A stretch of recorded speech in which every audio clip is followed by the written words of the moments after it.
بسم اللہ الرحمن الرحیم۔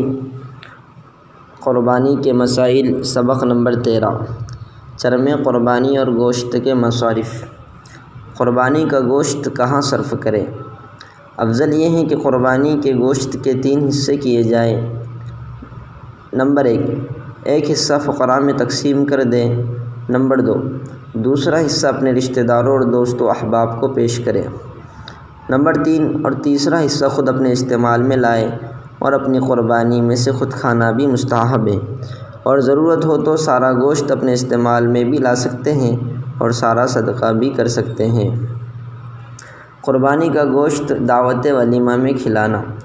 قربانی کا گوشت دوست و احباب کو ولیمے میں بھی کھلایا جا سکتا ہے۔ غیر مسلم کو قربانی کا گوشت دینا۔ قربانی کا گوشت غیر مسلم کو بھی دینا جائز ہے۔ وصیت والی قربانی کے گوشت کا مصرف۔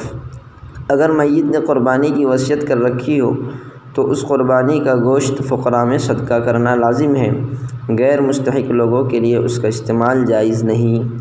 قربانی کا گوشت فروخت کرنا۔ اصل یہی ہے کہ قربانی کا گوشت فروخت نہ کیا جائے بلکہ اپنے استعمال میں لایا جائے یا مستحقین اور ضرورت مندوں میں تقسیم کرا دے۔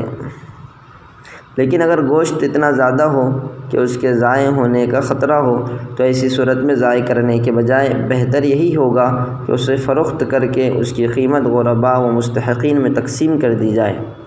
قربانی کی کھال کا استعمال۔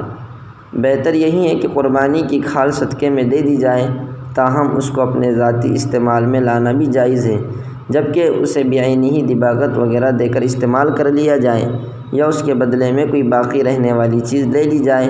مثلاً کھال دے کر بدلے میں کوئی برتن لے لیا جو باقی رہنے والا ہے تو مالک کے لیے کھال سے اس طرح کا انتفاع جائز ہے، لیکن اگر کھال کو بیچ دیا جائے تو ایسی صورت میں اس کی قیمت کا صدقہ لازم ہوتا ہے۔ ستم سازیوں میں جو بے باک نکلے وہ اب جرم